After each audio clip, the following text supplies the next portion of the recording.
Oh, howdy everybody. We have got ourselves a project going now. So I have all of a sudden got just hammered with work. And one of the phone calls I got was from one of my customers, the ones that builds the big trenching gear. And they've got a new component for one of their trenchers that got machined wrong and has to be modified. And it's the digging box. It's about 6 feet wide. It's got a 14-inch bore through the middle of it that needs to be opened up so that they can sleeve it so that it's heavier wall than what it is right now. So I've got to go all the way through 5 foot deep. Well, I've got 6-foot boring bars and that don't cut it. This is an 8-footer that I started in on 5 years ago, which is a good thing I did. I bought myself, I just used 2 1/4-inch chrome shafting. As far as I can tell, that's all that Climax is using to start with. Anyways, I bought this chunk. Time goes on, I've never needed it, I've never got around to finishing it. Well, now today's the day. So I'm set up on a horizontal boring mill with this now, and I have got a plan for how I'm going to do this. Like I say, in the past I always did these on a Bridgeport where you're sitting in a T, I'd set them right in a T-slot, come down, do my drilling. So the trick with these is the factory bar, there is a tool hole every 6 inches, and they're indexed 90 degrees from each other, back and forth all the way down the bar, and they set them up so that, you know, here's the T-slot, that they're indexed like this. My theory is that the reason they're doing that is to try to keep the bar from warping anymore, maybe? I mean, my theory is it's a bit stronger that way, maybe less weird harmonics, I don't know. I've tried to just carry on doing it the way that they did it, which is kind of a pain in the Bridgeport, because I'm coming in there, you know, trying to index it back and forth. Horizontal boring mill, this is going to be a heck of a lot more fun, because what I'm going to do, got my V-blocks up here, this is a keyway, right? So I spin it around until, donk, you feel it drop in right there. Now I come in here, drill one every foot, right? Like come down here every foot, punch one in. When I get done with this, flip it so the keyway's against the other side of the V-block, and come back and do the other set, and you've got them. Now, you have to drill, I don't even remember what it is, it's a pilot. It's a little over 1/2 inch, because it's a 1/2 inch square broach I'm running through there. And the pilot on that thing is a 64th under 1/2 inch, if I remember right. It's been a long time. I say I haven't made a new bar in about 5 years. The factory spec, if I remember right, is a 64th under, because then you get a full clean 1/2 inch square. I don't need a full 1/2 inch square, and to be honest with you, I found out right away it is seriously work to shove that through, and honestly it's scary in that you're worried you're going to break your broach. So real early on, it dawned on me, I just need some square corners in there so that the bit indexes and you've got something to tighten against. So I'll have to go back and measure one of the other bars I made, but I think I went like a 32nd over 1/2 inch or something, so that basically I'm just knocking out the corners in a round hole, and then the broach goes through there like butter, and functionally is just as good for what I'm doing. So I'm going to go through, get all those drilled, and then I have to turn it 90 degrees from all of those holes and drill in the cross hole for the clamping screw. It should go smoothly, we'll see, but that's my plan, and I'm not going to worry a whole lot. I've got those table keys that I made in here with these slammed up against it, and I'm just going to come in here with a piece of copper and 2 clamps, and that's all we're going to worry about. I'm not pushing on this terribly hard, and if for some reason something wanted to move, I was shoving harder than I should have been in the first place. So I'm going to get set up here and get rolling with this project. Well, good morning, everybody. As is often the case, when I'm given an evening to stop and think about what I'm doing, I often come up with new ideas. So this is the broach that I stuff through these. It has occurred to me that I'm stuffing these through with an arbor press that's not all that crazy power requirement wise, and that I ought to just be broaching these dadgum things in the mill. So my intention is to, I don't really want to shove on any of my normal tooling.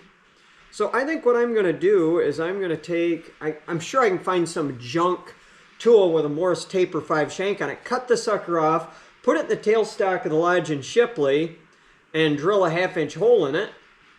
and make myself an adapter that goes in the spindle. And basically my plan is to drill these and then immediately shove this through there. Now, I'm not sure if I'll be able to do it, just with the spindle. If that won't do it, then I'll do it by traveling up with the table. But either way, I am quite confident that I can stuff this through there.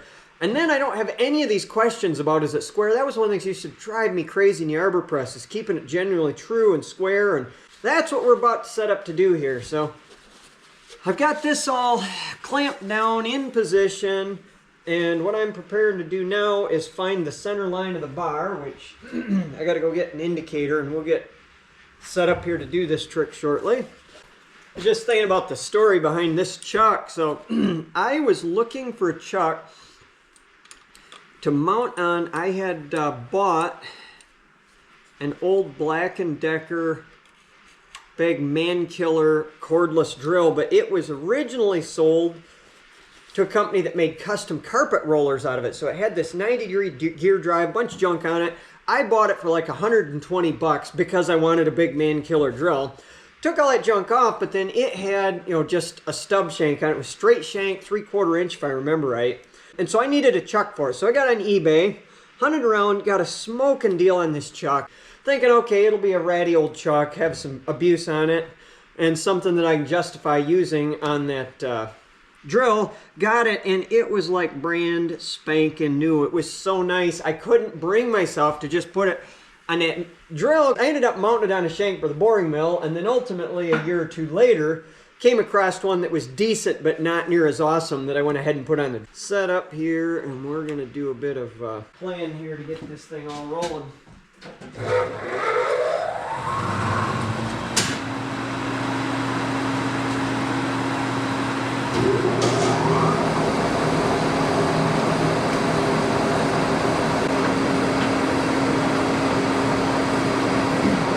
I've just made myself a Sharpie mark on the bar where I want the first one to start. I just want to be 6 inches up from the end, and honestly, I don't remember ever using the one that's that close to the end, but it's the thought that counts. First question is, can I get low enough?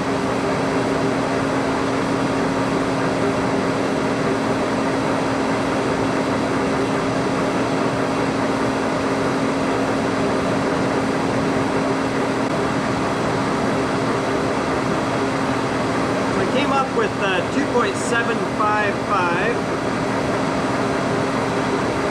so I would say what you're getting there is probably the extra thickness of the paper. 5 by 2.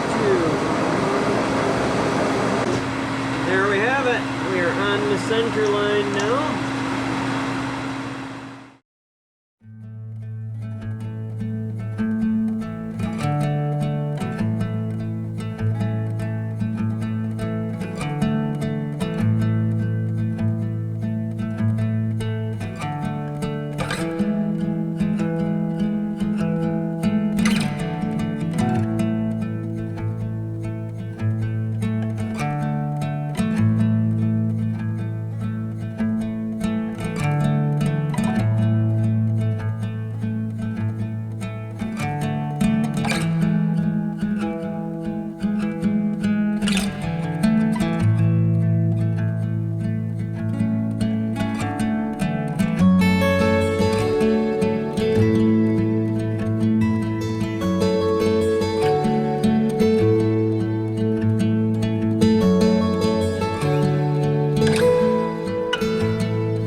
I think it's a boring head holder is what it is, but I don't know what other things I might want to use this for in the future. So I'm not going to just chop it off there, but what I'm going to do is I'm going to go ahead and just drill in the end of here and make myself a pusher. So at any rate, we're going to stick this in the tailstock and get to it.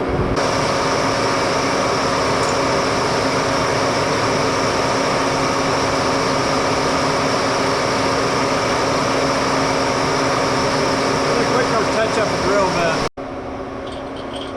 This is the beauty of having drill sharpeners for all my sizes now, is I never use cruddy drills anymore. If they're even slightly sketchy, they get fixed.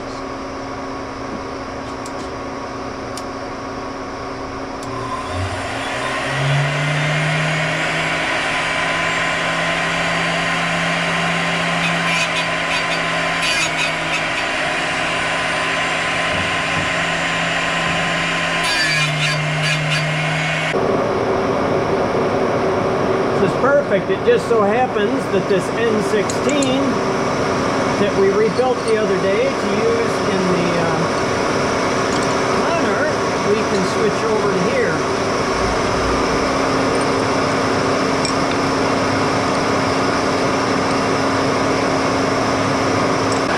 Wow, that drill has got one heck of a wobble to it. It'll be okay for this because I've got a center.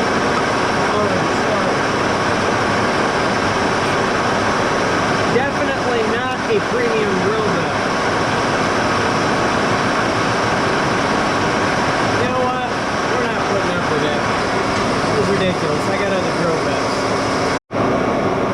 Alright, let's see if this drill bit is any better.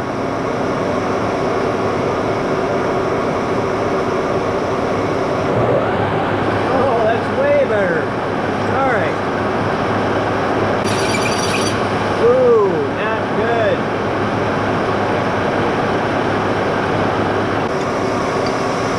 We're going to have to anneal this before we can drill it.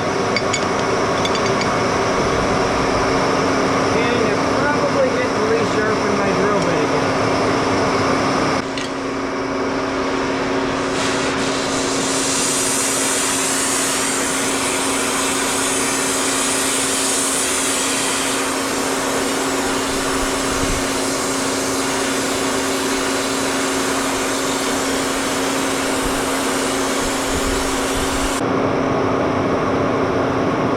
Newly resharpened drill bit.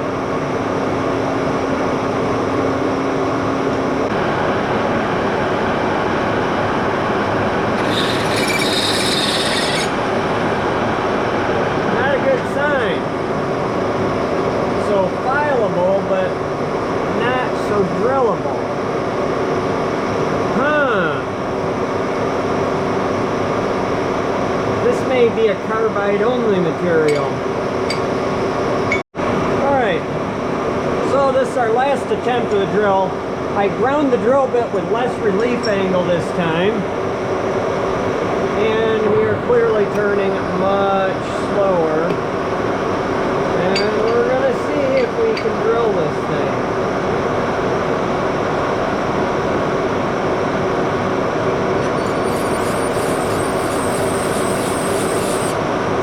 That would be a big heavy-duty no. Alright, got one more trick up my sleeve. Alright. Had to do a little touching up because this thing was a little beat. But we have one very ragged old concrete drill here. And we are going to see if we can get it to carve us a hole.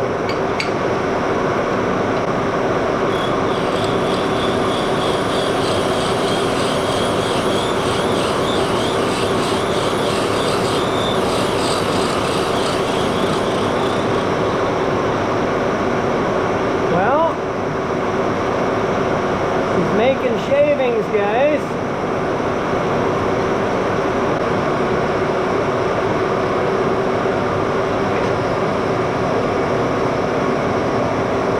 I think that ought to work. See once if I've made a hole that's actually big enough. One thing I was concerned about, the concrete drill probably has the sides of it rounded off too, so I'm Oh no, we got plenty big enough. It actually cut oversized a bit, so. All right, that'll work.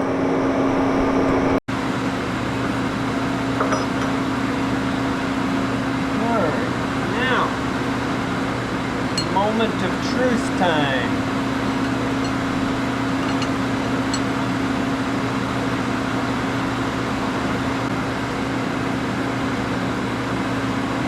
Okay, now, I've got a theory here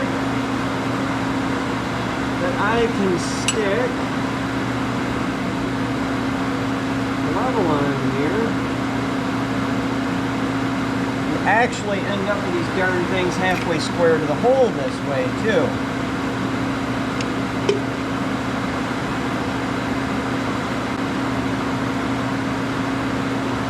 That's a definite part of this project that has also been a nuisance in the past.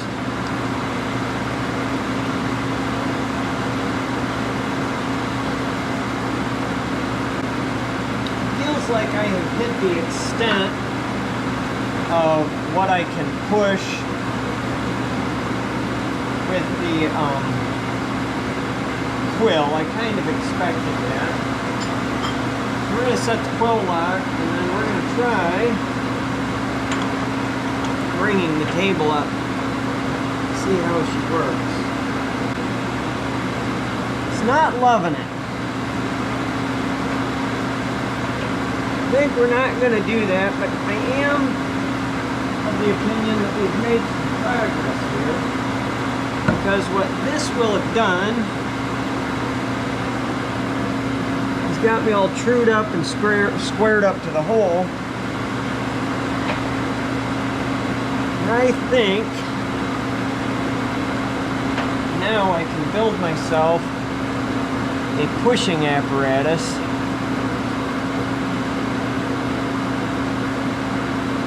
I'll have to do a little thinking about this. So that was an epic fail. It just straight up takes more power than I am comfortable applying to my machine. I mean, this is a precision milling machine, not an arbor press. In my head, I somehow had it imagined to be a lot less power needed to do that than it was. So, at any rate, I think we're going to go back to doing these in the arbor press the pain in the butt way. And I'm just going to carry on with getting my holes in the bar at this point. So, anyway, nothing ventured, nothing gained, right?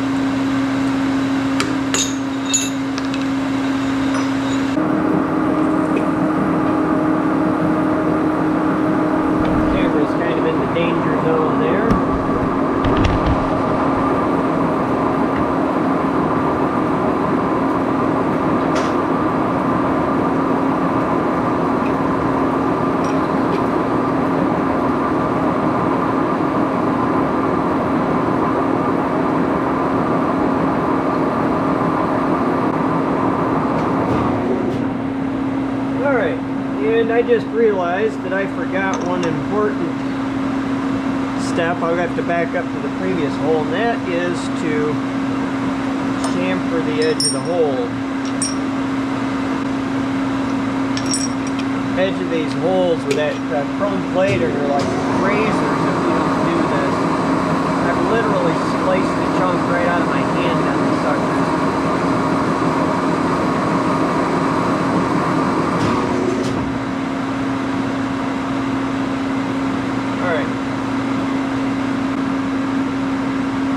Holding up, but I'm probably gonna have to touch it up after this cut. This say 1045 with the chrome plating, that combination is pretty tough on tooling.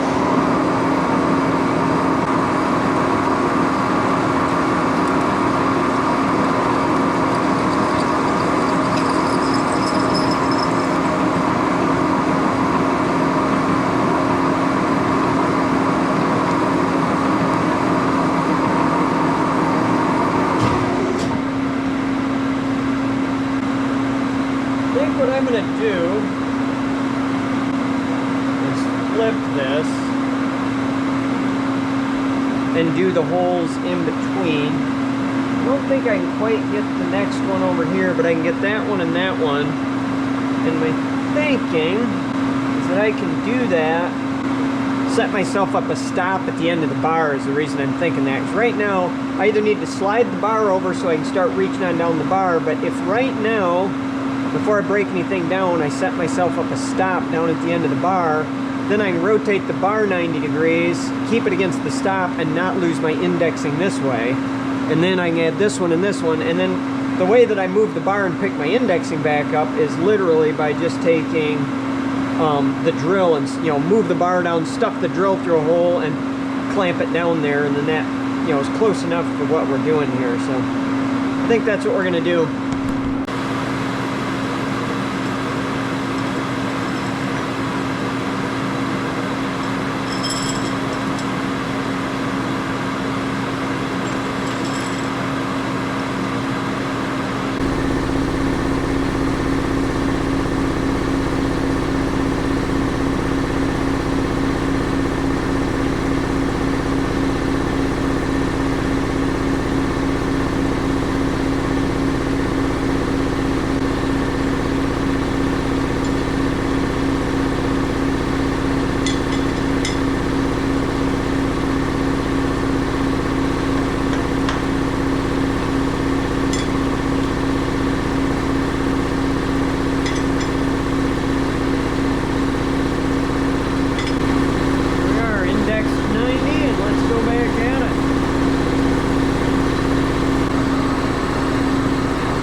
So I picked the bar up, spun it 180 degrees and set it back down, and that's letting me use my V-blocks to index off from that key slot now from the opposite direction to get all these set screws in to the right depth.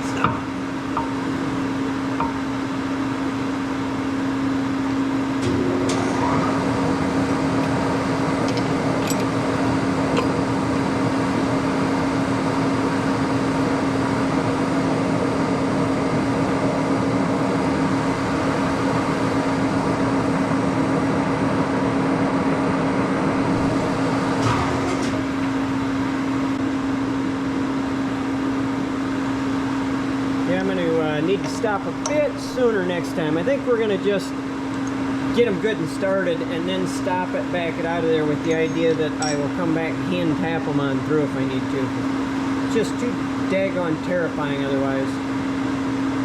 Alright, so I'm working away at this. Here's what Wiggles is up to.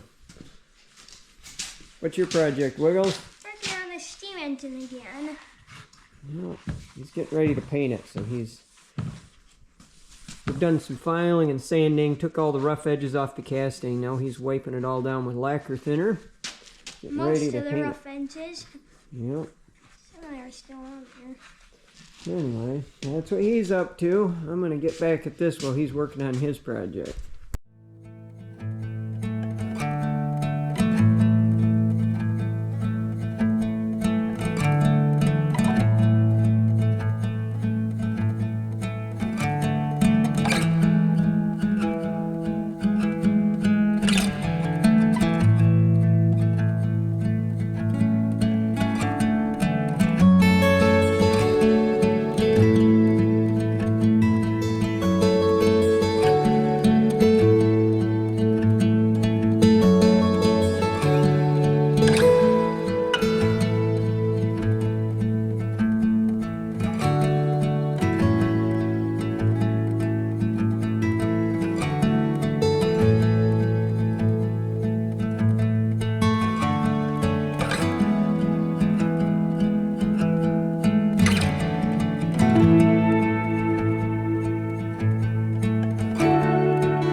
I'm not looking forward to broaching this many holes. This 1045 is some tough broaching stuff. Just clearing stuff out around the base here in a minute. Make a pile of chips under here. So I had created this at one point.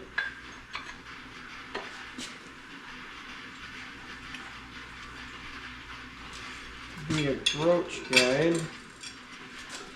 Never been quite sure that it actually functioned as intended though.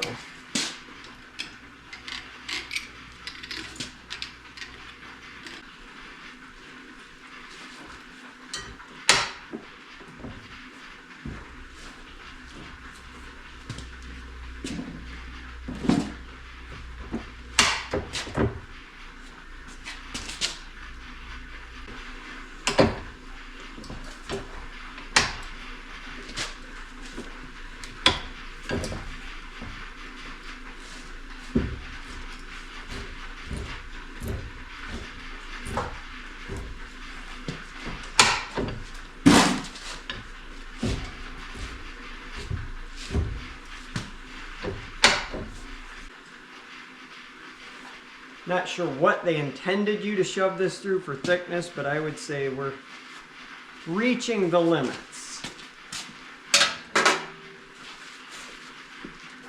Alright, well, there's one. One down, we got 1, 2, 3, 4, 5, 6, 7, 8, 9, 10, 11, 14 to go. First boring bar I ever made, I made out of 4140 pre-hard. What a terrible idea. Let me get that out of all of your heads right now if you even think about that. Does not work good. The first problem, aside from the machining, you know, and then like broaching it, all of this, just awful. But then aside from all of those issues, the biggest problem is that it turns out 4140 pre-hard is about the same hardness as your bearing races, and just terrible, terrible problems with galling up. Matter of fact, just fitting the bar in some bearings to test it before I ever even used it I locked it up so bad I had to cut, it was near the end of the bar, I cut 6 inches off my bar and pressed the piece out. It was so ugly. Alright, well, I've decided I'm going to call it quits for the night. Honestly, I've probably got an hour worth of broaching holes to do here. It's 8:45. I want to call it. I'd rather come back out here 6 o'clock tomorrow morning and finish it up. So anyway, I think I'm going to wrap this video up here. You guys have the idea. So let me see here. What time is it? Now, like I say, 8:45. I started about 7 o'clock. I've had a lot of interruptions. You know, like here's Wiggle's steam engine. He was wanting me to help him. You know, I came over and helped him some of the touchier work, like I cut in along the edge where the two-tone is for him. But at any rate, so it was back and forth with that stuff. So let's say 12 hours, yeah. So I've got, yeah, about 12 hours into this bar as it currently sits. And remember, I didn't even cut the keyway in. That's just me drilling holes, tapping holes, but I'm telling you, it's a huge project. Now, that said, I have no idea what Climax gets for one of these. Back when I bought my rig, which is in 2019, I think, is when I bought my Climax gear, and they were, I want to say, just shy of $2,000 for a 6-footer back then. Nothing has got any cheaper, and an 8-footer is, you know, more money to ship. Everything about it's more expensive. I wouldn't be shocked if it cost you $3,000 or $4,000 to buy this thing from Climax at this point. I'll bet you $3 grand anyway. So, as much as this is a stinking lot of work, I've got, I bought that bar back before the coronavirus prices went crazy. So I think I had $350 in the bar. I paid another shop $50 to cut the keyway in. So we'll say I got $400 and a 12-hour day into it. You know, I'm technically still money ahead, I'm pretty sure. But that said, I don't love making these. It's a lot of work. But anyhow, I'll catch you guys on the next video, and you have a good evening.